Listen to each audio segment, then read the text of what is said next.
तिमीलाई माया गर्छु तेरी नाइ बेबी तिमी भन न छुदा नि घिन लाग्यो मलाई जानु थट हेलो ये सब क्या देखना पड़ रहा है बेबी तिमी कहाँ हो म त रेडी भइसके त म आउँदै छु अनि सुन त बेबी भन्नु त भेट्ने बित्तिकै अङ्गल हाल्नु पर्छ ल खोर ल ल माए ल छिटो आऊ हस हेलो बेबी तिमी कता हो तिमी कता हो म यही छु त अनि को हो तपाईँ मै त हो फुलकुमारी फुलकुमारी अनि फेसबुकमा त अर्कै थियो त फोटो त हे बेबी तिमी पनि मजाक नगर न मजाक कहाँ मैले गरे मजाक त तपाईँले गर्दै हुनुहुन्छ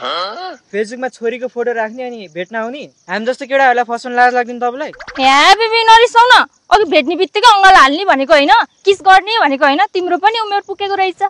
हेर त के म राम्री छैन बाबुलाई पठाइदिन्छु बरु म सक्दिनँ कहाँ आएर फसेँ नि हत्तेरी नआउनु है तपाईँ अहिले ढुङ्गा टिपेर हानिदिन्छु नि फेरि हत्तेरी त्यस्तो नभन न प्लिज म माया गर्छु कि तिमीलाई माया गर्छु भनेर हुन्छ आमा जस्तो मान्छे यत्रो वर्ष बोलेर अनि मायामा सानो ठुलो हुन्छ र हत्तेरी नछुन्नु है तपाईँ बेबी हत्तेरी बरु बाउ पठाइदिन्छु भनिरहेको छु त बेबी त्यस्तो नभन न हत्तेरी लुगा च्यातिकै नछुनु त आमा जस्तो मान्छे यार त्यस्तो नभन न बेबी मायामा सानो ठुलो हुन्छ यो फोटो छोरीको कि तपाईँको च्याटमा त कप मसी बोलेको थियौ त